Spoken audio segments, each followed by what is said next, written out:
Esta mañana vamos a tomar un tema muy importante que como cristianos tenemos que saber y manejar, ya que usted se ha dado cuenta en los acontecimientos en los últimos días en nuestro país, en nuestra nación,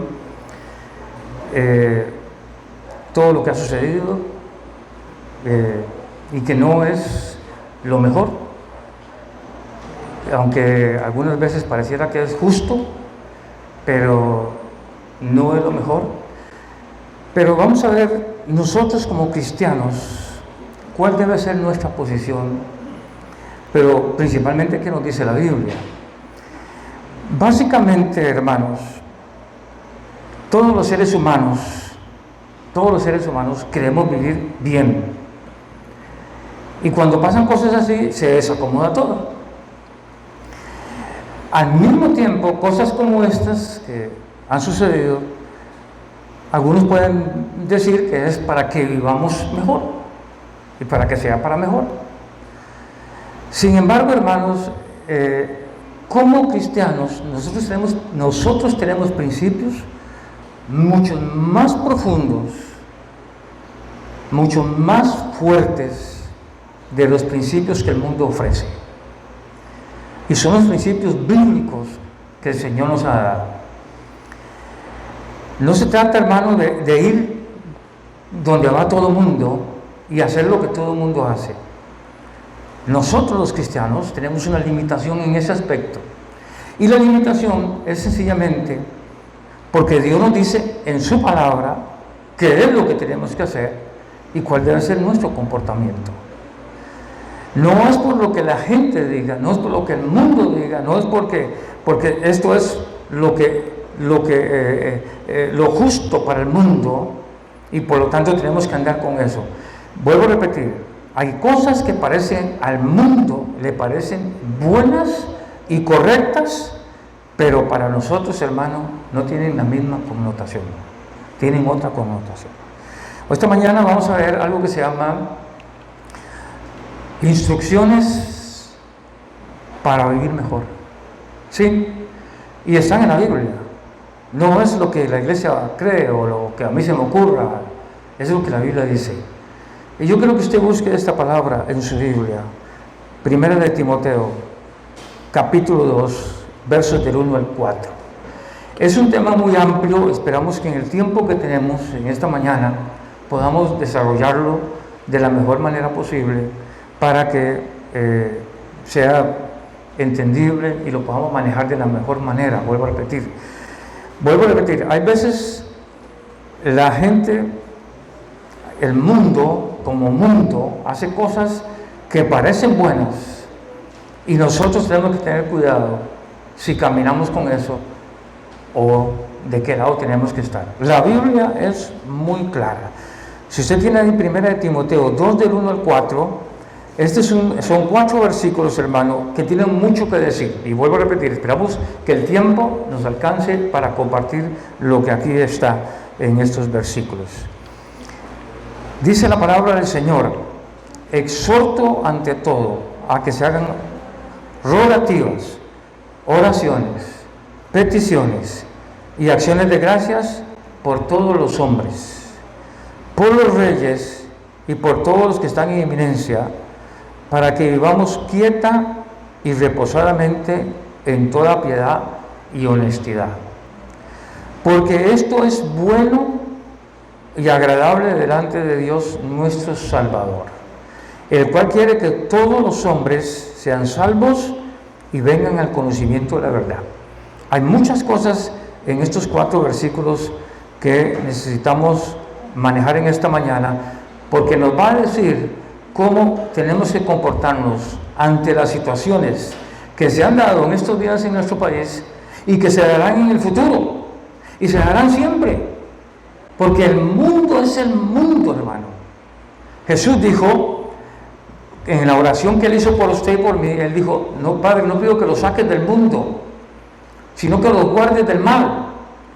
Eso es un principio para nosotros. Jesús más que nadie sabe y sabía y sabrá siempre, como Dios que es, hermano, todo lo que va a haber en el mundo. pero también nos ubica a nosotros en nuestra posición. ¿Cuál es nuestra posición? Número 1, encontramos, oren por todos los hombres, versículo 1. Vean su Biblia, por favor. Exhorto ante todo a que se hagan oraciones, peticiones y acciones de gracias por todos los hombres. Número 1. Esta oración tiene 3 personajes en la oración, digámoslo así. El primero es todos los hombres. Y él dice ante todo. Y aquí no se refiere al tiempo, se refiere a importancia. Ante todo, ante cualquier cosa que venga a nuestra vida, ante cualquier necesidad, a cualquier prioridad de nosotros, es orar por lo que nos está diciendo aquí. Es ante todo significa, es importancia, es darle importancia a esto. Este versículo, este pasaje bíblico, tal vez usted lo habrá leído un montón de veces, tal vez ya lo conoce, pero en esta mañana vamos a tratar de que ese pasaje sea realidad y lo entendamos mucho mejor. ¿Qué es lo que tiene que ser importante para nosotros? ¿Qué es lo que tiene que ser importante? Y tenemos que entender esto muy bien, porque a veces creemos que lo del mundo es más importante que lo del Señor. Y estamos muy equivocados. Muy equivocados si creemos que lo del mundo es más importante que lo del Señor. Eso en la Biblia está bien especificado de 1000 formas diferentes. Nosotros tenemos que entender qué es lo importante. Y aquí vamos a ver en los versículos que leímos, hermano, cómo la Biblia nos da unas pautas, unas instrucciones para cuando nos reunimos y cuando estamos individualmente en oración, a nivel de congregación y a nivel individual. Note, hay 4 palabras aquí: rogativas, oraciones, peticiones y acciones de gracias. Es una manera en que encontramos que hay una gama, un abanico de formas en las cuales nosotros tenemos que comunicarnos con Dios, Y Él empieza a que nosotros hagamos estas 4 cosas: rogativas, oraciones, peticiones y acciones de gracias. Cada una es diferente de una a la otra, pero es importante una de la otra. Y eso es algo que nos pide la palabra del Señor ahora. Por ejemplo, mi posición interna. ¿Cuál es mi posición interna? Pues la que me dice que haga rogativas. La rogativa se hace de lo más profundo de nuestro corazón. Es un tipo de oración que tenemos que aprender a hacerlo. Es rogar. Sí, rogar a Dios. Es como cuando usted ruega al patrón porque le aumente el sueldo o ruega por algo. Todos aquí, todos los que estamos aquí, sabemos lo que es rogar. Yo creo que no hay que explicar lo que es rogar, ¿verdad que sí?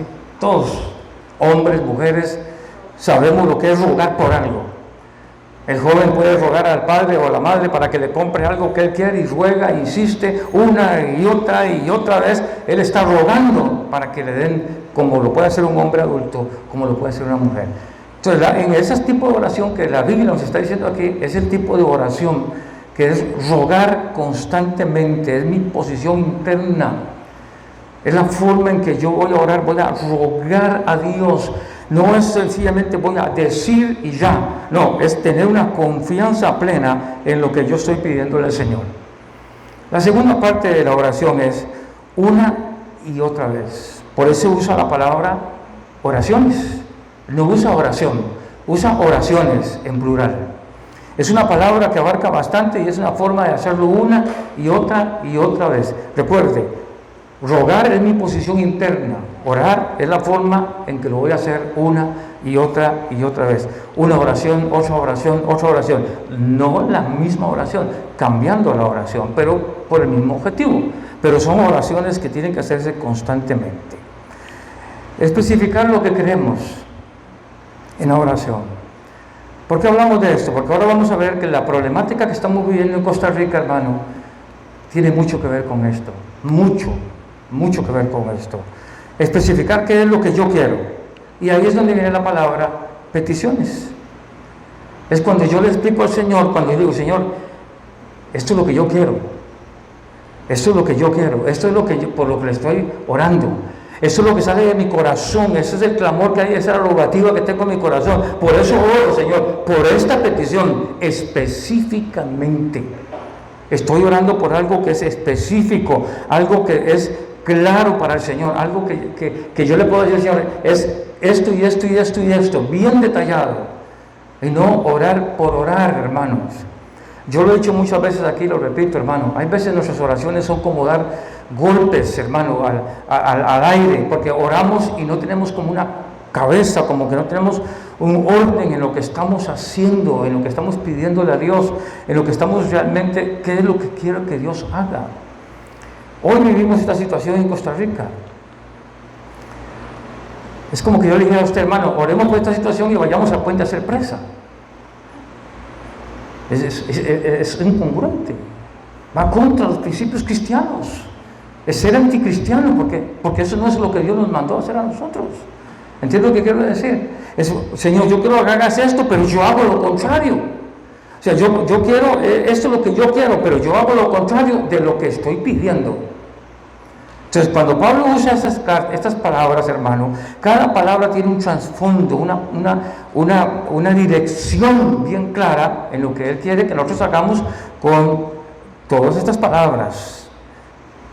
Peticiones, rogativas, oraciones, que quiere, ¿a dónde vamos? ¿Qué es lo que yo quiero? Amén.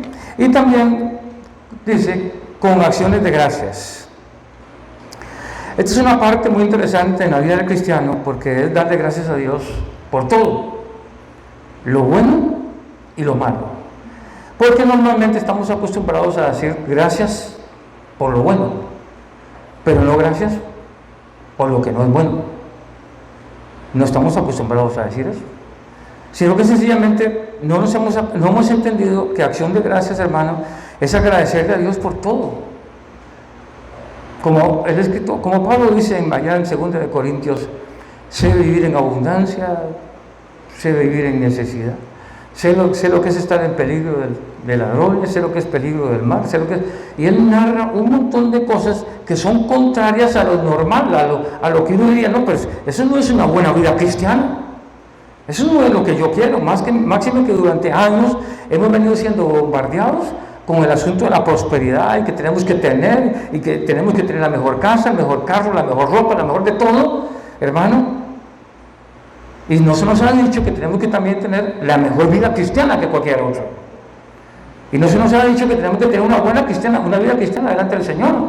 A veces la gente se preocupa por eso. Entonces usted ve que todo esto que vivimos a nuestro alrededor, todos estos pleitos y todo esto que estamos viendo porque los hombres están peleando por esto y por el otro, hay veces el fondo es el egoísmo y la avaricia nada más. Pero ahorita vamos a llegar a esa parte. Todos los hombres, hermano, nos dice que, hermano, no hay una manera que podamos decir, oro por esta forma y ya no oro más, sino que debemos de orar siempre y de diversas formas por todos los hombres. La idea es que todos los seres humanos necesitan oración, hermano. No hay nadie, nunca vamos a encontrar a nadie, hermano, que no necesite oración. No hay una sola persona sobre la tierra que no necesite oración. No hay, sea cristiano o no sea cristiano, no hay un solo ser humano que se encuentre que no necesite la oración. Todos necesitamos la oración, aunque la neguemos, aunque el ser humano la niegue y aunque el ser humano luche contra Dios, todos los seres humanos necesitan la oración. Y nosotros tenemos que tener cuidado, hermano, porque a veces orar es un poco difícil, orar por las personas que no son las mejores. Oramos normalmente por los familiares, amigos, amados, por las personas que están a nuestro alrededor, porque esa es la oración más fácil que hacemos, la gente que está a mi alrededor. Pero ¿qué tal aquellos hermanos que son nuestros enemigos? Aquellos por los que tenemos un pleito, un conflicto, una desaveniencia. ¿Qué tal por ellos? Porque esto hay que entenderlo, hermano, para ver lo que está pasando a nuestro alrededor. Porque a veces no entendemos, hermano, que esto que está pasando en nuestro país y en el mundo entero, hermano, esos son espíritus, hermano. Si usted mira el libro de Génesis, le voy a repetir, esto lo he dicho varias veces y lo voy a repetir en esta mañana. Usted mira el libro de Génesis, se da cuenta que en el capítulo 3, nace el primer pecado en la tierra. Y el primer pecado en la tierra es la rebelión. Es el primer pecado que hay en la tierra. Los hombres se rebelan contra Dios. Cuando va a Génesis 4, usted se encuentra que el segundo pecado que hay, que entra a la tierra, es la violencia. Caín mata a Abel. Si usted mira lo que está pasando en el mundo en este momento, usted se da cuenta que esos dos espíritus, hermano, son los que están haciendo daño a nuestra sociedad. La gente se rebela contra la autoridad. Sí, contra la autoridad. Y fuera de que se rebela contra la autoridad, hermano, se rebela con violencia contra la autoridad. Debemos orar, hermano, por aquellos que nos molestan, sí, por aquellos que no están a nuestro favor, que están en contra de nosotros, hermano. No importa. Debemos, hermano, orar por cada situación, por todos los hombres, hermano, independientemente de cómo puedan ser o cómo son. Pero la oración tiene que ser evangelística, según este texto que hemos leído, para que sean salvos. Y la base de lo que estamos hablando, de lo que vamos a ver ahora después, es nuestra forma de nosotros tenemos que orar. La gente necesita conocer a Jesús. Esteban dijo algo muy interesante ahora parado aquí. Él dijo, Jesús nunca se fue en estos meses. Los que nos fuimos nosotros. Jesús nunca se ha ido, Él ha estado siempre. Y está siempre. La gente necesita a Jesús. ¿Ha cambiado eso? No ha cambiado eso. ¿El mundo se está perdiendo? Sí se está perdiendo. Familiares, amigos, compañeros, vecinos se están perdiendo. No conocen a Jesús. ¿Y quiénes son los llamados a hablar de Jesús? Nosotros. Tenemos que hablar de Jesús. Orar por todos los hombres significa orar por los pastores, la iglesia, los cristianos, los unos por los otros. Orar por todo, no solo por una cosa, por todo. Normalmente la gente ora cuando tiene necesidad. La gente ora cuando tiene un problema muy serio. La gente ora cuando tiene un problema muy serio y pueden orar por mí, pueden ayunar por mí, pueden interceder por mí. Y entonces, ahí sí, oramos. Las acciones de gracias por todos los hombres. Siempre habrá algo por qué agradecerle a Dios. Siempre. Yo no sé si usted cuando abre los ojos de la mañana, hermano, ¿qué es el primer pensamiento? ¿Qué es la primera frase? ¿Qué es lo primero que sale de su vida? ¿Qué es lo primero que usted externa? No sé, solo usted sabe. Pero cada vez que nosotros nos levantamos en la mañana, nosotros tenemos que ser capaces de decirle, Señor, gracias. Gracias por este día. Gracias. No tiene que gritarlo, no tiene que todo el vecindario oiga lo que usted está diciendo. No, usted tiene que decírselo al Señor, Señor, gracias. Gracias por este día, Señor. Gracias por la familia, gracias por los amigos, gracias por el barrio. Gracias por los perros que se cagan en la arena. Gracias por todo. Porque al fin y al cabo todo depende de Dios. Hoy estamos aquí, mañana no sabemos si vamos a estar. Hoy estamos aquí, más tarde quién sabe si vamos a estar. Podemos siempre hablar algo por qué agradecerle a Dios. Incluso por aquellos, vuelvo a repetir, que nos persiguen, que tienen algo contra nosotros, que no quieren nada por Dios. Amén. Ahora note esto. Versículo 2 en su Biblia. Quiero que usted lo vea en su Biblia, por favor. Aquí no nos está pidiendo a nosotros que hagamos huelga. No nos está pidiendo eso. Y lo que quiero compartir con usted en esta mañana es porque aunque usted crea que es algo justo lo que se está defendiendo, al fin y al cabo, hermano, hay veces ignoramos el contexto del Nuevo Testamento. El hombre que está escribiendo esta carta, ¿cómo se llama? ¿Y dónde estaba? Le puedo asegurar que no estaba en un hotel de 5 estrellas. Cuando usted lee las cartas de Pablo, él dice, yo estoy listo para ser sacrificado. ¿Por qué? Porque él ya había fue a Roma para que lo enjuiciaran y no salió vivo del juicio. Y él está escribiendo estas cartas bajo el imperio romano, está en prisión, está en condiciones nada agradables, no está en un hotel de 5 estrellas, vuelvo a repetirlo, está en una condición que no es la mejor. Y él pudo haber escrito, hermano, él pudo haber dicho, hagan una huelga para que me saquen de la cárcel. Y le voy a decir una cosa que a mí me preocupa enormemente, hermano. A través de los años, hermano, cuando nosotros éramos formados en el ministerio, se nos enseñaba a leer, a prepararnos, a conocer. Y algo que uno tenía que conocer era el contexto del Nuevo Testamento, en qué forma fue escrito el Nuevo Testamento, en la situación política, geográfica, cultural, emocional, espiritual. Y esto es lo que dice en la Escritura, note bien, por los reyes y por todos los que están en inminencia, para que vivamos quieta y reposadamente en toda piedad y honestidad. No dice, hagan una huelga, rebélense contra las autoridades. Este hombre tenía más la autoridad de decir, hagan una huelga para que me liberen, porque yo soy Pablo. He levantado tantas iglesias, he escrito un montón de libros. Y él tenía el derecho de poder decir eso a la gente, a los seguidores de Jesús, a los cristianos, a los discípulos de él. Él tenía el derecho de decirles, hagan esto, rebélense, peleen contra el César, peleen contra el gobierno. Pero ¿qué es lo que hace él? Después de dar las indicaciones de cómo orar por todos los hombres, ahora dice, por los reyes y por todos los que están en inminencia. ¿Usted entiende a qué se refiere esto? Él está pidiendo que oren por el hombre que cogía a los cristianos y los empalaba y les prendía fuego. ¿Sabe lo que es empalarlos? Les metían un palo por detrás para sacarlo por la boca y los guindaban. Les echaban brea y les prendían fuego. A los cristianos.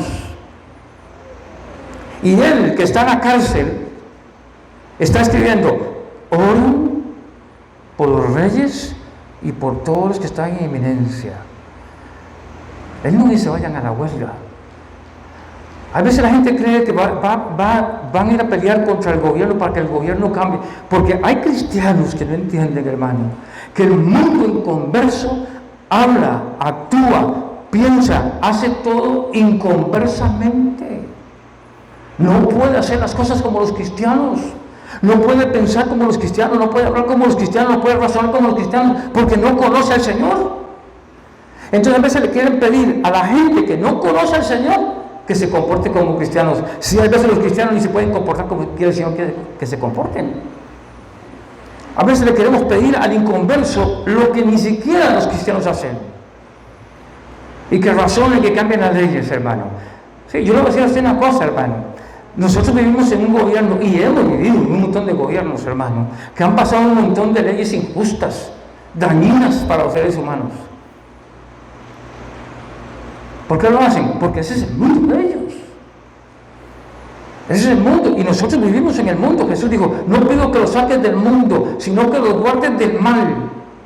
Y cuando Jesús dice que los guardes del mal, ¿qué es lo que quiere? Que los guardes del diablito, que huele a azufre con cachos y todo eso. No, el mal del hombre, el mal que hay en el mundo, que los guarden de eso, que nosotros no caigamos en eso.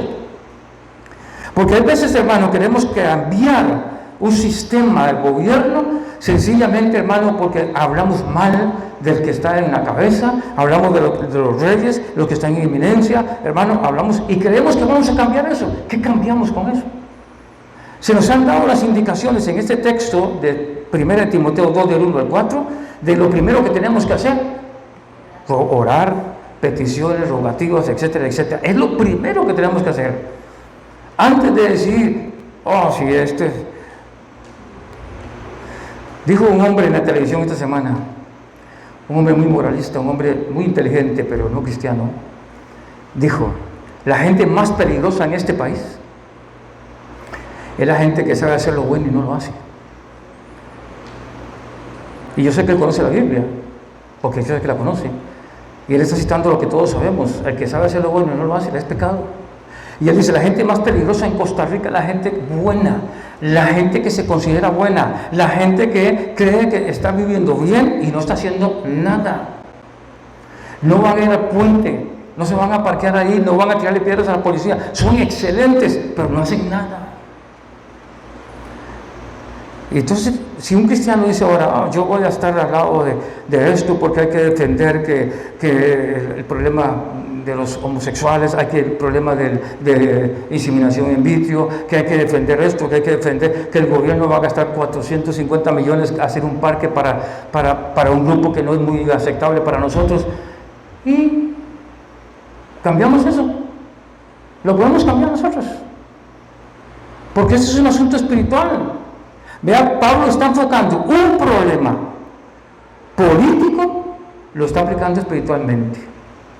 A Jesús lo tentaron montones de veces, y entre todas las tentaciones llegaron las tentaciones políticas.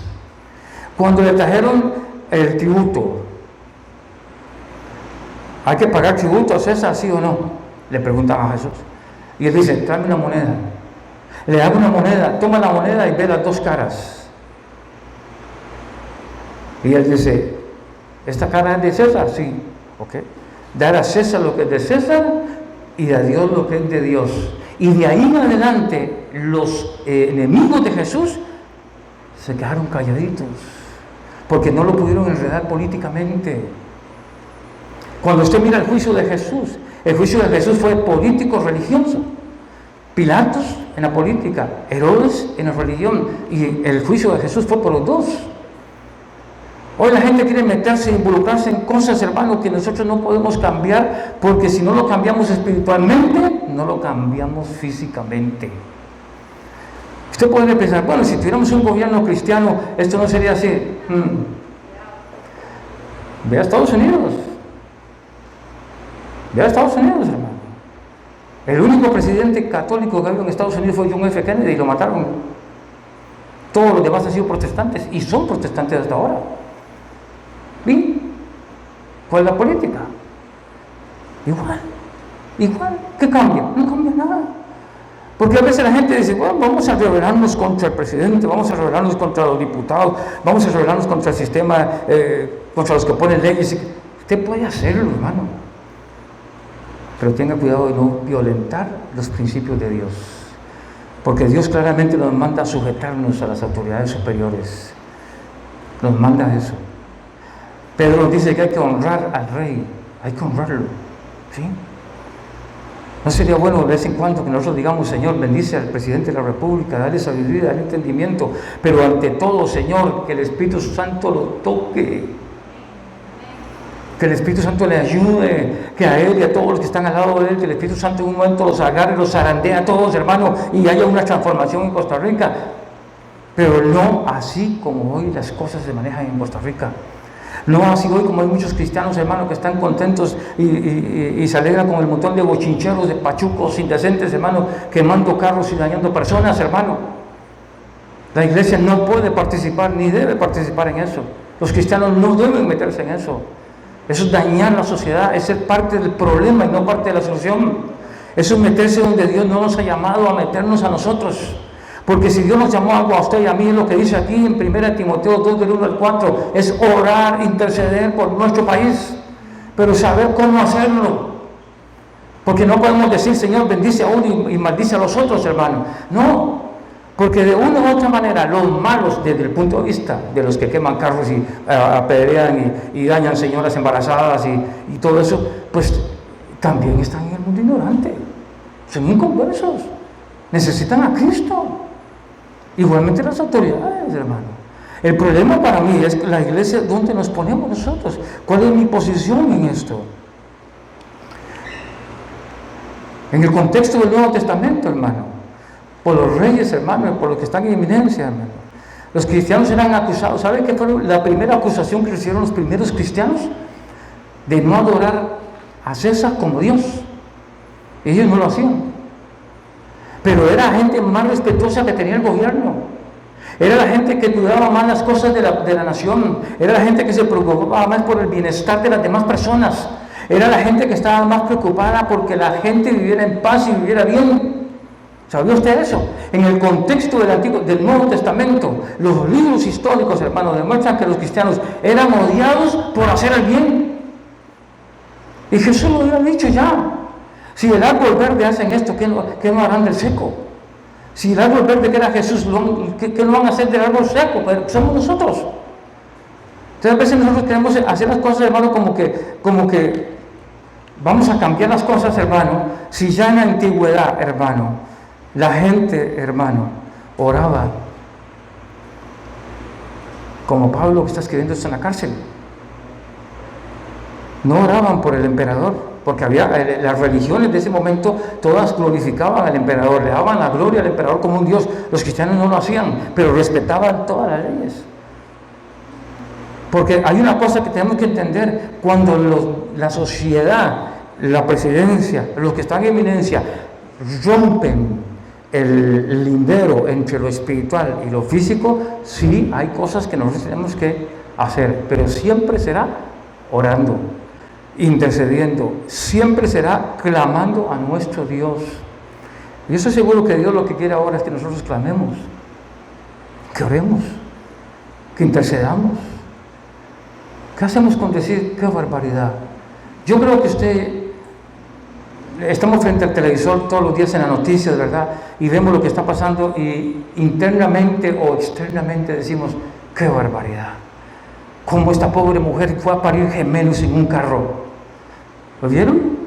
Cómo esta mujer parió ahí en un taxi, un chiquito, otro parió dos, ella parió uno. ¿Cómo es posible que la ambulancia donde la llevaran, la apedrearan y dejaran pasar a nadie, que los gases lacrimógenos y todo? Y nosotros vemos, qué barbaridad, qué barbaridad. Y entonces buscamos culpables dentro de nosotros, no, pero es que eso es lo que Dios quiere que hagamos nosotros. Porque el mundo es el mundo actúa de acuerdo al mundo, razona de acuerdo al mundo. Por eso cuando Pablo dice que debemos dejar gracias por todos los hombres, hermano, es donde conecta el pensamiento, hermano, de aquellos que tienen autoridad sobre nosotros. Dar gracias a Dios por lo que están en eminencia. ¿Usted sabía que en la Biblia dice que Dios quita y pone los reyes? Usted dice, pero yo fui a votar a las elecciones y puse el dedo o la tinta o lo que fuera con el lápiz. Sí. ¿Sí? Pero Dios es el que pone y quita. Es Dios, no somos nosotros. Es Dios. Uno dice, un país como el norte, que está gobernado por las personas que están gobernando, ¿cómo es posible? Sí, a nadie le gusta. Yo creo que a nosotros no nos gusta ni lo que pasa en Venezuela, ni lo que pasa en Brasil, ni lo que pasa en México, que son países derechistas, hermano. De izquierda, perdón, izquierdistas. No nos gusta. Pero es la forma en que Dios hace las cosas. ¿Qué es lo que tenemos que hacer nosotros? Orar. Y hay mucho por qué orar, hermano. Ya la economía del país, hermano, ya estaba mala. Y no estaba mala por este gobierno, estaba mala desde hace años, de años. Y no solo Costa Rica, todo el mundo. ¿Qué es lo que tenemos que hacer? La pandemia ha traído muchas cosas excelentes, muchas. Ha sacado lo que hay en muchos hombres, en muchas personas. Ha sacado lo bueno de una nación y ha sacado lo malo de una nación. Pero nosotros tenemos que entender, hermano, que a Dios tenemos que darle gracias. Gracias, hermano, por las autoridades que están sobre nosotros. Las autoridades que el gobierno ha puesto para mantener el orden. Sí, usted puede decir, pero hay muchas cosas que están malas. Sí, hermano, pues es un gobierno inconverso. Ponga eso en su mente siempre, hermano, es un gobierno inconverso.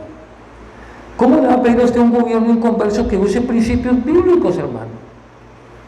Si no los usan en el norte, que supuestamente la Constitución está basada en la Biblia, nosotros. Y a veces la gente dice, es que ¿por qué tenemos que dar gracias? Porque por esto, por lo otro. Hermano, vean, cuando usted estudia el Nuevo Testamento, en el contexto del Nuevo Testamento, algún día ojalá lo haga, búsquelo. Hoy hay mucha información en medios del internet. Busque lo que era la economía, por ejemplo. Busque dónde nació Jesús. Y usted se va a sorprender que Jesús nace en un pueblito de 200 personas. Y todos pobres. Usted se da cuenta que en el Nuevo Testamento, hermano, existían los poderosos, los que tenían el dinero, los que estaban a mitad de camino, como llamamos la media clase social, y los que estaban abajo. Eso ha existido siempre. Y cuando Jesús nace, Él se encuentra con un mundo así. A veces creemos que cuando Jesús vino a la tierra, Él vivía, como decir, todo rodeado de 5 estrellas, todo lo que no. Si el cristianismo nació precisamente para responder a la necesidad del ser humano, Jesús viene y muere por nosotros en la cruz del Calvario, número 1, para salvarnos. Y Jesús dice: venid a mí todos los que estáis cargados y trabajados. ¿Usted a qué cree que se refería Jesús cuando dijo cargados y trabajados? Porque había gente que estaba siendo explotada, había gente que estaba siendo golpeada económicamente, hermano, había gente que vivía en una condición crítica, pero Jesús vino a cambiar a las personas. Tanto es así que cuando Zaqueo se convierte, que era un ladrón, igual que Mateo, que eran ladrones, que le robaban al pueblo, que eran estafadores, que la gente no los quería. Cuando él se convierte, él dice: ahora devuelvo cuadruplicado lo que me robé. Porque cuando Jesús cambia el corazón de un hombre, cambia sus actitudes, cambia su razón de vivir, cambia todo. Entonces, ¿usted cree que una situación social de tirar piedras, de quemar carros, va a cambiar el corazón de las personas? Los endurece, nos hacemos más violentos, nos hacemos más bravos, nos enojamos. Usted puede decir ahora: bueno, hermano, pero los impuestos y todo. Vea, hermano, nosotros debemos darle gracias a Dios que vivimos en Costa Rica, que usted se levanta y tiene cafecito para tomar, hermano. Porque en el fondo todo esto, hermano, puede ser un pleito de avaricia, de codicia, de envidia, de tener más, porque me van a quitar. Uno tiene que analizar muy bien lo que se mueve. Pablo dijo en una de sus cartas: como nada hemos traído a este mundo, sin duda nada nos vamos a llevar. Entonces, a veces la gente se disgusta con otras personas, pelea con otras personas, se mete en pleitos políticos, se mete en pleitos económicos, hermano, pierde amistades, pierde de todo, hermano. ¿Por qué? Por algo que ni siquiera se va a llevar. Debemos dar gracias a Dios por todo. ¿Cuál es la razón de todo esto, hermano? Si usted mira, hermano, el índice de violencia en Costa Rica, de drogas, de violencia familiar, de niños, de mujeres, toda la violencia que hay, de robos, de asaltos, de asesinatos, hermano. Ustedes se dan cuenta que hace años en Costa Rica se cambió socialmente hablando. Antes la gente moría naturalmente por un accidente, porque se ahogaba, porque le caía algo, se moría. Hoy la gente se muere, hermano, por estar relacionados con el narcotráfico. Y usted ve que cada día la gente matan jóvenes de 20 años, 19 años, 21 años, 30 años. Hay mucha gente poblacional en Costa Rica, mucha población, que no va a llegar a los 30 años. Van a morir antes de los 30 años por estar metidos en el narco. Porque están metidos en el lugar donde no tienen que estar metidos. Hoy se dice que el país está influenciado, sí, hermano, y el de allá, todos los países están influenciados por esto, hermano. Esto es un virus más serio que la pandemia que estamos viviendo, hermano. Mucho más serio, que ha afectado a los países hace muchos años, hermano. Pero ¿sabe por qué tenemos que orar? ¿Y sabe por qué tenemos que orar? Porque están en los reyes y por lo que están en inminencia. Usted sabe lo que son los que están en inminencia, ¿verdad? Los que están en inminencia, después el alcalde de aquí, porque él está en inminencia. Nos guste o no nos guste, nos caiga bien o no nos caiga bien. Él es parte del sistema de gobierno. ¿Y sabe por qué dice la palabra de Dios que nosotros debemos de orar por esto? Ahí usted lo tiene en su Biblia. Para que vivamos quieta y reposadamente en toda piedad y honestidad. De los que estamos aquí, yo le puedo preguntar a todos los que estamos aquí, ¿a quién no le gusta vivir quieta y reposadamente? Usted entiende las palabras, no creo que tenga que explicar cada quieta, reposadamente, piedad y honestidad, las 4 palabras que están ahí. Usted entiende lo que es vivir quieta y reposadamente. en toda piedad y en toda honestidad. ¿A quién no le gusta vivir así? Nosotros levantamos en la mañana, usted hace su cafecito, lo toma con lo que usted, toma su café o su fresco o su leche con lo que usted come, tranquilo. Está quieto, está tranquilo. Se lo ha ganado honradamente. Está quieto, reposadamente. Se puede sentar a ver las noticias del día, o cuando viene al trabajo en la noche, sentarse a ver una película, o leer la Biblia, que es lo ideal, o ver las noticias, hermano, reposadamente. ¿No es cierto? De los que estamos aquí. Todos. Y esa es la forma en que el Señor quiere, según 1 Timoteo 2, para que vivamos quieta y reposadamente en toda piedad y honestidad. Las dos primeras palabras, quieta y reposadamente, tienen que ver con nosotros. Sí, también piedad y honestidad, por supuesto. Pero qué bueno, hermano, es que en Costa Rica haya piedad, haya honestidad. ¿Se acuerda hace muchos años, seguramente algunos de ustedes, que en las noticias, hermano, nunca presentaban las cosas feas? Si un hombre era atropellado por un bus o por un carro, no presentaban el cuerpo de la persona, solo daban la noticia, no presentaban nada. Hoy hay noticias, hermano, que usted mira y mira al hombre en el suelo, o a la persona, hombre o mujer, hermano, en un estado que hasta cierto repugnancia le da a uno. Porque ya, hermano, eso se rompió. Ahora es un asunto más de... Como que la piedad y la honestidad, hermano, se han perdido. La honestidad. Antes, hermano, un trato se hacía verbalmente. Se hablaba de un trato, se hacía verbalmente. La palabra de la persona valía. Hoy la palabra no vale nada. Hoy una persona le puede decir, sí, yo me comprometo a pagar esto. Y no lo hace. Ahora, no te vean que para que vivamos quieta, reposada en piedad y honestidad, hermano, nosotros tenemos que orar primero para vivir así. Para vivir así hay que orar primero. Para que usted lo trate honradamente, usted tiene que orar primero. Para vivir honestamente, usted tiene que primero orar para que usted lo trate honestamente. Lógico, usted tiene que ser primero que nada honesto y honesta. Porque hoy día hasta los cristianos, hermano, han caído en que son deshonestos en sus negocios. No pagan seguro, alteran las cosas, y se ha perdido la honestidad, desgraciadamente. Hombres y mujeres, hermano, que no hay piedad, no hay piedad. O sea, se hacen las cosas al golpe, a la violencia, al odio. Se odia a las personas que ni siquiera conocemos a veces. Y queremos vivir de esa manera, hermano, y no queremos pagar ningún precio. La Biblia dice claramente que nos sujetemos a las autoridades en el capítulo 9 de Romanos.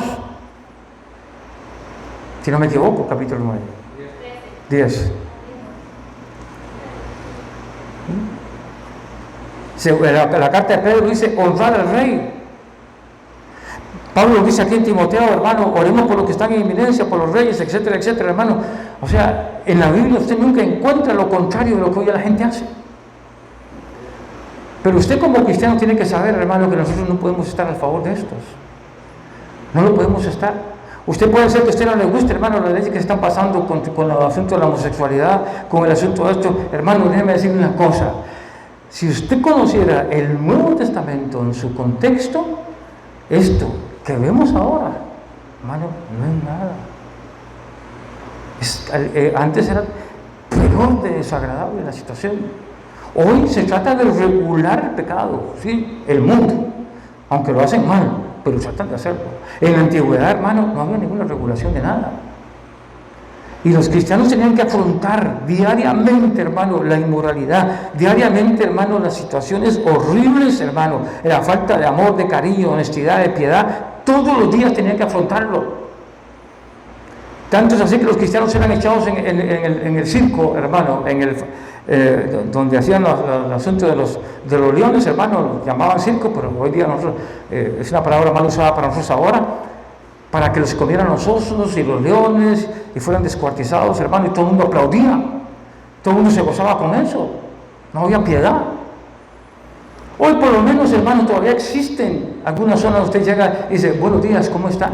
Algunas personas.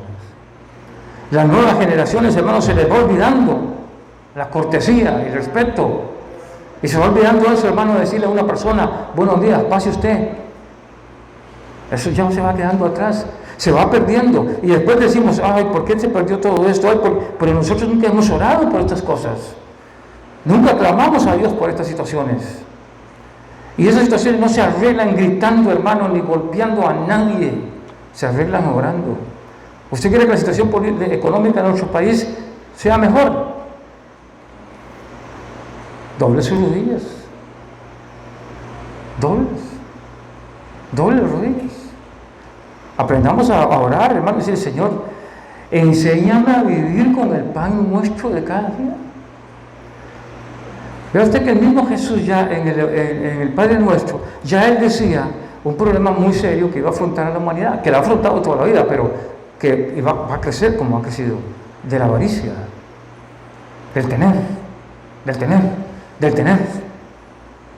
Cuando Él dijo, danos el pan nuestro de cada día. Y Pablo dice, si nada hemos traído, nada nos llevamos. Esta es la pregunta para los cristianos, hermano. ¿Para qué nos metemos en estos problemas nosotros, hermano? Le voy a decir unas razones. Hay gente, hermano, que podemos pedirle favores al gobierno.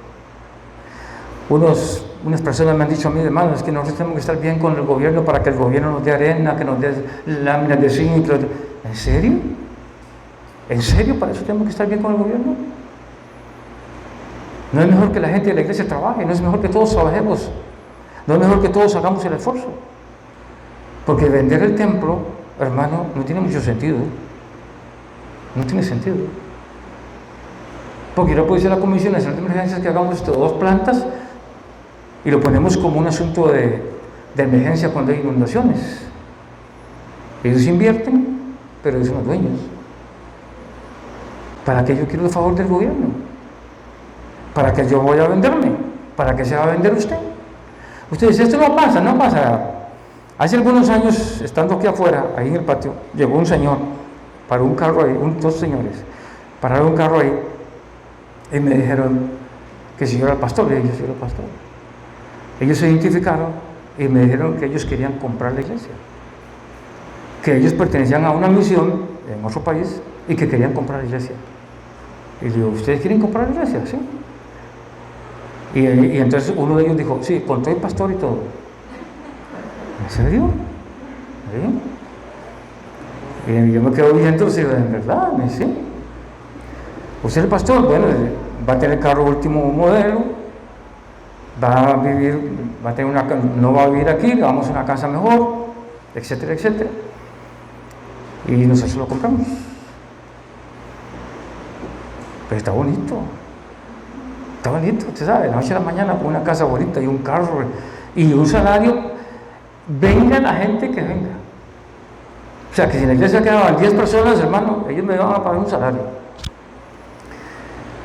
Y les dije, muchas gracias, yo paso.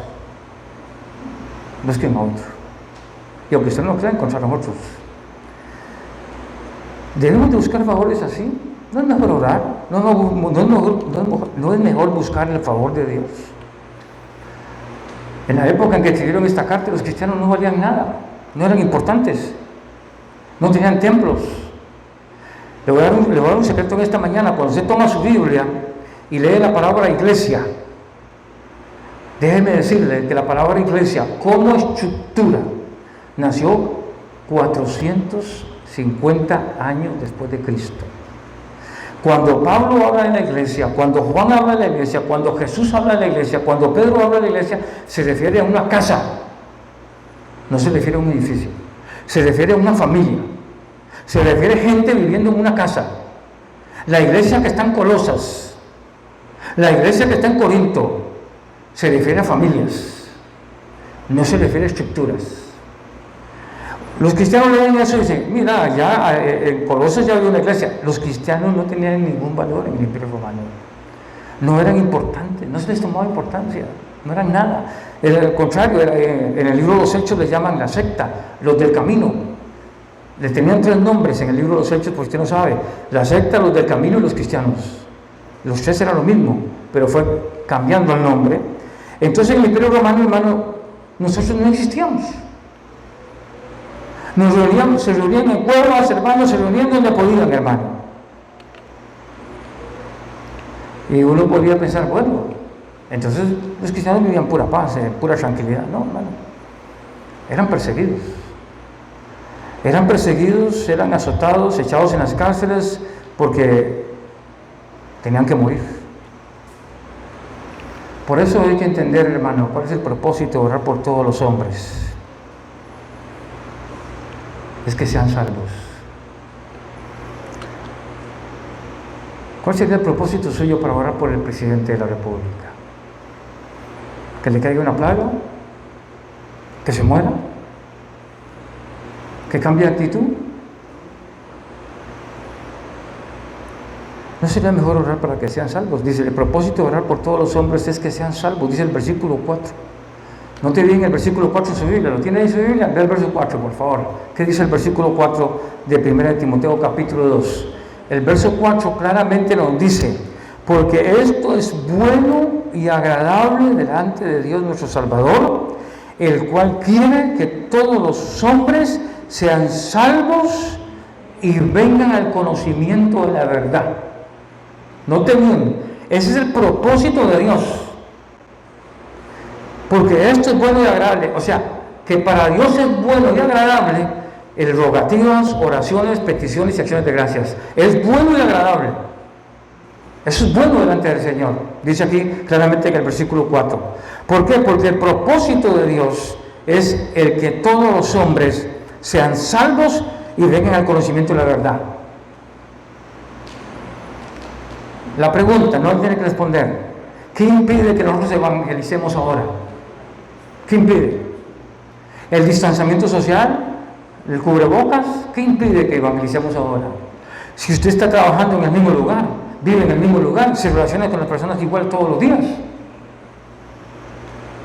Los mismos inconversos que eran en el 2019 son los mismos inconversos que están ahora en el 2020 a la par suya, a la par mía. ¿Qué ha cambiado eso? ¿El cubrebocas? ¿El distanciamiento? La necesidad sigue siendo la misma. No sigue siendo la misma el compañero de trabajo, el familiar, el amigo. Dios quiere que los hombres vengan al conocimiento, sean salvos. Hay 2 cosas diferentes aquí: sean salvos y vengan al conocimiento de la verdad. Eso lo vamos a explicar ahorita.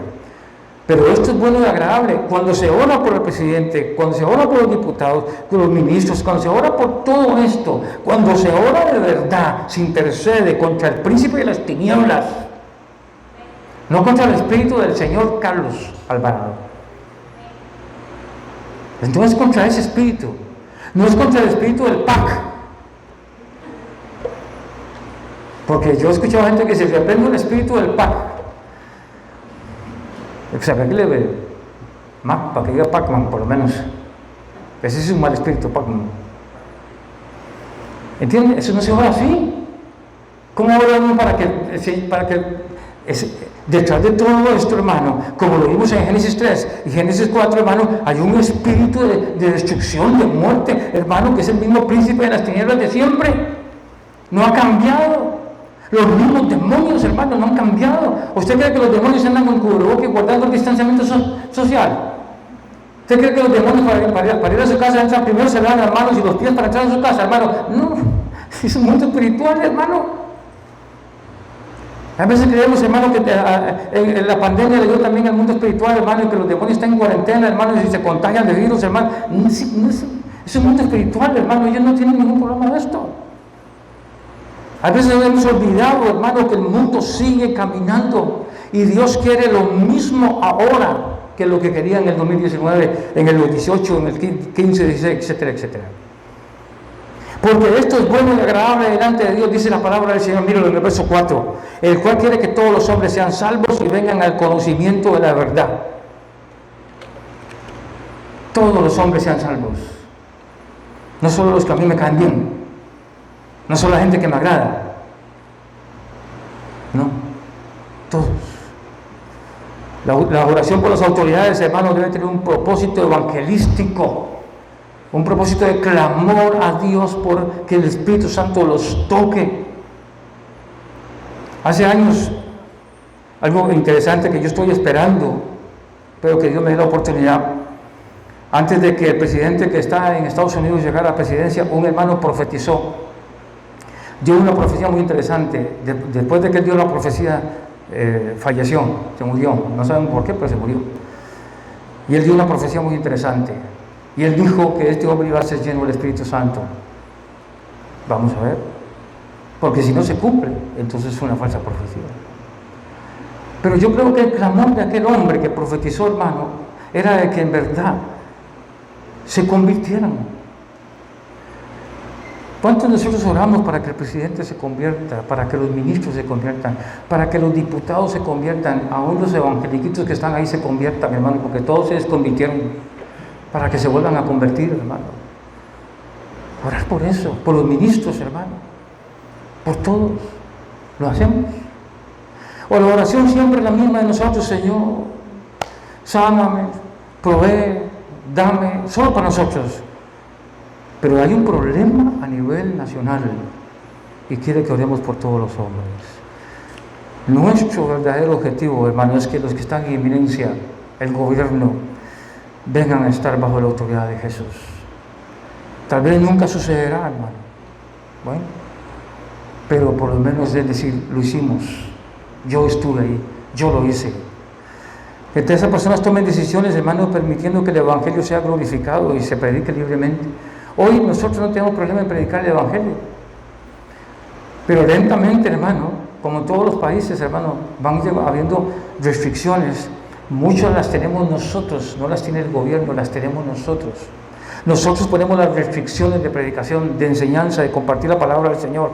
Que Dios nos quite todo ese problema. ¿Quiere que todos los hombres sean salvos? Claro que sí. Pero aquí quiero hacer una aclaración. No, hermano, no es un asuntico, hermano, de que sí, Dios quiere que todos los hombres sean salvos y que todos los hombres van a ser salvos. Sin embargo, desde la perspectiva de Dios, tenemos que entender que Dios quiere que todos los hombres sean salvos, pero con Salvador. No que sean salvos sin Salvador. Y me gustaría ampliar un poquito aquí rápidamente esto. Aún en las iglesias evangélicas hay gente que se consideran salvos sin Salvador. O sea, nunca han tomado a Jesús como Salvador. Tomaron un sistema religioso, pero no a Jesús como Salvador. Cuando Dios dice en su palabra que todos los hombres sean salvos, hermano, es porque conozcan a Jesús, primero que nada, que tengan un Salvador. Porque hay gente en las iglesias, hermano, que no tienen al Salvador. Les gusta el sistema de la salvación, pero no tienen un Salvador. No lo tienen, aunque usted crea que no, pero no lo tienen. Hay gente, hermano, que está en las iglesias, hermano, que nunca ha conocido a Jesús. Nunca. Conoce el sistema, le agrada el sistema, pero nunca ha tomado una decisión por Jesús. Yo le decía en oración al Señor, yo no sé cómo ora usted, porque cada quien ora a su manera, pero yo le decía al Señor, qué amor más tuyo en tu misericordia, qué amor más grande en tu misericordia tienes con nosotros, Señor, que aún siendo malos, Señor, tú estás ahí con nosotros. Qué amor más grande, Señor, en tu fidelidad para con nosotros, Señor. Porque el ser humano es desagradecido, somos desagradecidos por naturaleza, hermano. Creemos conocer a Dios, hermano, pero conocemos un sistema religioso. Hoy esta situación que se ve en nuestro país política, hermano, se debe ser ¿qué? A la pasividad de los cristianos, a la pasividad de la gente cristiana, a la pasividad de la gente, y no hablo de ir a tirar piedras ni a hacer presa, no, de la pasividad, hermano, de que no hacemos nada, no oramos. La oración para muchos pueblos del Señor, hermano, es una oración, hermano, de mis alimentos, mis cosas, mi ropa, mi necesidad, mi salud, mis hijos. Punto. Pero no vamos más allá. Este hombre está metido en la cárcel y dice, yo quiero que hagan peticiones, oraciones, rogativas, acciones de gracia. Y está metido en un calabozo escribiendo esto. ¿Y por quién? Por los que están en eminencia, por los reyes, las autoridades. Pero Él quiere que sean salvos. No solamente orar por orar, no decir, Señor, haz que el puente lo abran, Señor, porque yo tengo que ir a trabajar. La petición está mal hecha. ¿Sabe por qué está mal hecha la petición? Porque usted está orando por usted y no por la necesidad de lo que está pasando. ¿Me explico? A veces nos oramos y no damos cuenta de lo que estamos diciendo.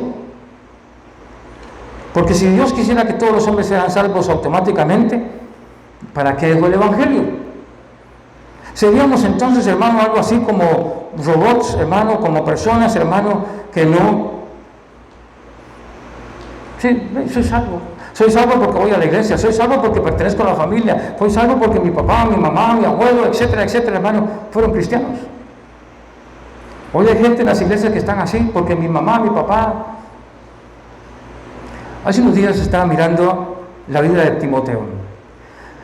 Hermano, vea qué sorprendente. Pablo le dice, la fe no fingida que hay en ti, que primero habitó en tu abuela Loida y luego en tu madre Eunice. Y yo empecé a pensar en los personajes, en Loida, que era la abuela, y Eunice, que era la madre. La abuela, muy probable que se haya casado con un judío, muy probable, ¿verdad? Y nació Eunice, y la creó, pero Eunice se casó con un griego. Se salió del orden del pueblo israelita, se casó con un griego y nació Timoteo. Entonces nace Timoteo, y Timoteo era de madre judía y de padre griego. Ya no era judío. Y me puse a pensar lo que debió haberle costado a Eunice la educación de su hijo Timoteo, lo que debió haberle costado. Porque seguramente el padre, como era griego, influenciaba para que adorara a los dioses del Olimpo, a los griegos, a todo el sistema griego. Y la madre, como era judía, luchaba para que adorara a Jehová del Antiguo Testamento, al Dios Todopoderoso, el único Dios. Y me imagino que había una lucha muy interna entre la madre y el hijo, porque la madre quería que ella conociera a Jehová y el padre quería conocer a los dioses del Olimpo. Y debió haber una lucha terrible, pero al final, cuando usted sigue leyendo la Biblia, se da cuenta que Timoteo llega a ser un ministro de Dios, que la perseverancia de la madre logró que el muchacho conociera a Jehová y luego conociera a Jesús y se convirtiera. Qué tremendo, ¿verdad? Pero hubo una lucha. Por ejemplo, aquí nosotros debemos de entender, hermano, que Dios no quiere que los hombres sean como robots. O sea, yo vengo aquí al culto, levanto mis manos, oro, leo la Biblia, me voy para mi casa y sigo mi vida igual. Pero no te bien esto, hermano, cuando dice que todos los hombres sean salvos, hermano, es que el Evangelio tiene que ser dado sin ninguna limitación, sin limitarlo de ninguna manera. No importa quién sea, si es personal del gobierno, si es un campesino, no importa quién sea. Todos los hombres deben ser salvos. Todos. Y aquí quiero que vaya a otra parte del versículo para ir finalizando. Él quiere que los hombres vengan al conocimiento de la verdad. Y aquí viene un problema. Usted puede hablarle a una persona de Cristo, pero no quiere ir al conocimiento de la verdad. Por eso encontramos, hermano, que hay gente que le cuesta orar, le cuesta mucho orar, le cuesta demasiado orar, hincarse delante del Señor y decir, Señor, yo voy a clamar realmente por este problema. Porque como no entiende muy bien el conocimiento de la verdad, entonces la gente cree que Jesús es una verdad, aunque hablemos de pueblo cristiano. Entonces hay que convertirse y venir al conocimiento de la verdad. Son dos cosas muy diferentes. Si nosotros queremos que este problema en Costa Rica se resuelva, tenemos que hacer una cosa muy importante. Tenemos que orar, ayunar, clamar a Dios y evangelizar con la palabra, para que la gente venga al conocimiento de la verdad, pero no al conocimiento de la iglesia, al conocimiento de la verdad, que es el Señor. Cuando usted le presenta a la gente la palabra del Señor, hermano, algo sucede en las personas. Si usted ha leído la Biblia, dice, mi palabra no volverá a mí vacía. Cuando usted no habla la palabra, o yo no hablo la palabra, y hablo los conceptos, y hablo lo que a mí me parece, hermano, eso sí vuelve vacío. ¿Por qué? Porque no es la palabra de Dios. Si usted le comparte un versículo bíblico a una persona, una palabra a una persona, hermano, esa palabra va a quedarse en su corazón. Cuando él habla de que vengan al conocimiento, sean salvos y vengan al conocimiento de la verdad, se refiere precisamente a eso. Yo soy salvo, pero tengo que conocer la verdad. Escuche bien, hermano, porque esto es muy trágico. Es una tragedia. Hay gente que es salva, pero no conoce la verdad. Entonces usted le pregunta, si usted se muere ahora, se va con el Señor. ¿Ven quién sabe? ¿Cuál verdad sabe usted entonces? ¿Cuál verdad sabe? ¿Usted sabía que tal cosa es pecado? Sí, pero es que el Señor conoce mi corazón. No conoce la verdad, mentira. Si conoce la verdad, sabe cómo piensa Dios, cómo actúa Dios, qué es lo que Dios quiere. Por eso, hermano, uno no puede ser salvo sin entender y comprender quién es Jesús y lo que ha hecho para salvarnos. Nadie puede ser salvo si no conoce lo que Jesús ha hecho por nosotros. Ve lo que dice Romanos 10, búsquelo en su Biblia si lo quiere buscar. Romanos 10, 8 al 10. Más, ¿qué dice? Más, ¿qué dice? Cerca de ti está la palabra, en tu boca y en tu corazón. Note, en 1 Timoteo 2 leímos, vengan. Aquí dice, más cerca de ti, cerca. Dios no es un Dios de lejos, hermano. Ni para el inconverso, ni para el que se va para el infierno. Cerca de ti está la palabra, en tu boca y en tu corazón. Esta es la palabra de fe que predicamos, que si confesares con tu boca que Jesús es el Señor y creyeres en tu corazón que Dios le levantó de los muertos, serás salvo. Porque con el corazón se cree para justicia, pero con la boca se confiesa para salvación. Siga leyendo versos 14 y 15 de Romanos 10. ¿Cómo pues invocarán a aquel en el cual no han creído? ¿Y cómo creerán en aquel de quien no han oído? ¿Y cómo oirán sin haber quien les predique? ¿Y cómo predicarán si no fueren enviados? Como está escrito, cuán hermosos son los pies de los que anuncian la paz, de los que anuncian buenas nuevas. Y aquí hay muchas cosas, hermano, para nosotros, pero tenemos que entender básicamente lo que está en esto para finalizar. Para que la gente se convierta, tienes que escuchar el mensaje de salvación. Para que la gente conozca a Jesús, tiene que convertirse. Para que la gente llegue a ser salvo, tiene que confesar con su boca que Jesús es el Señor. Por eso es que cuando uno se convierte, cuando usted ha entregado su corazón a Cristo, uno tiene que decir, Señor, yo creo, Señor, yo creo, soy salvo, creo en ti, porque tú eres mi Salvador. Pero no es cuestión de que sencillamente vaya a la iglesia y sea parte del grupo de la iglesia y ya esté salvo. No es salvo si usted nunca ha hecho una oración de fe, si nunca ha aceptado a Cristo y por lo tanto va a actuar y razonar como un hombre humano, carnal, y todo esto que está pasando en este momento, actuamos de esa manera. No nos gusta, no nos gusta. Que se hacen cosas injustas, se hacen cosas injustas, pero eso es el mundo. Eso no somos nosotros. ¿Cuál es la actitud de la iglesia? Una vez más, orar.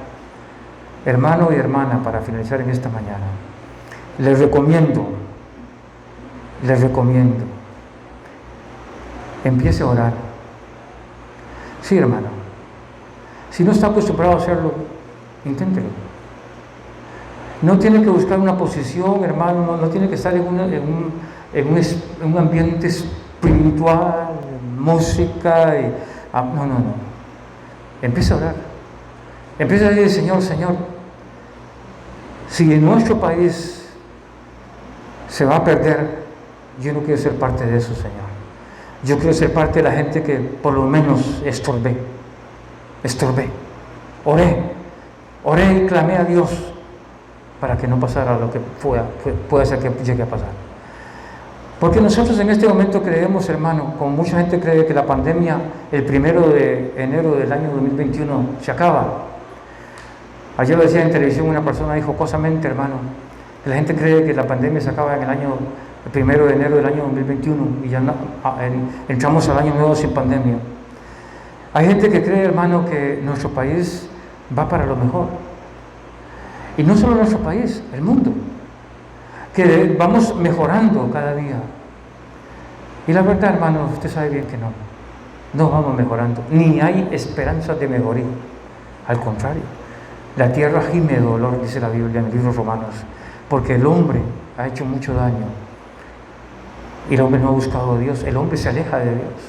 El materialismo, hermano, que está afectando a la iglesia, que está afectando a los cristianos, que está afectando al mundo entero, el materialismo, hermano, se pelean, se matan por el dinero, porque todo el mundo quiere tener, todo el mundo quiere pelear su porción en este mundo, y eso no nos va a llevar a nada. Al final de cuentas, hermano, nos morimos. ¿Y qué llevamos? Nada, pero ni los dientes postizos, hermano, nada. Pero no es mejor que nosotros seamos hallados, hermano, haciendo la voluntad de Dios, y no seamos hallados, hermano, sin hacer nada. La gente dice que Cristo viene pronto, hermano. Ojalá viniera pronto. Eso nadie lo sabe. Pero nosotros debemos hacer algo. Y si usted quiere que esta problemática de Costa Rica se acabe, o por lo menos bajen las aguas, o mejoren, es el momento en que la iglesia debe aprender a orar. Debemos de meternos en oración. Y le voy a decir algo muy personal, y ahora sí finalizo con esto. Yo le podría decir a usted, hermano, oremos de tal hora a tal hora, y es bueno. Hay gente que lo hace aquí en la iglesia y lo felicito a los que los hacen. Excelente. Pero si a usted no le nace, no va a funcionar. Si a usted no le nace, no funciona. Aunque le demos la mejor hora del día, si a usted no le nace, si usted no está acostumbrado, no funciona. Porque es algo que tiene que nacer en su corazón. Es algo que usted tiene que decir: Señor, yo voy a orar, caminando, en el trabajo, acostado, bañándome, en cualquier forma. Póngase de pie, por favor. Es el momento en que nosotros entendamos, hermano, que debemos de empezar a interceder por nuestro país, por nuestra nación, sujetarnos a las autoridades superiores, aunque no nos guste, y hagan lo que hagan, hermano. Son las autoridades, por Dios son puestas, dice la Biblia, son por Dios puestas, dice la Biblia, no nosotros. Tenemos que sujetarnos a ellos, cuidar nuestra boca, cuidar lo que opinamos, cuidarlos, hermano. Y si somos cristianos, debemos de entrar al mundo espiritual, hermanos, y no estar en esa peleadera, hermano, igual que el mundo, porque no llegamos a ningún lado, más para tener más enemistades cada día más. Cierre sus ojos ahí.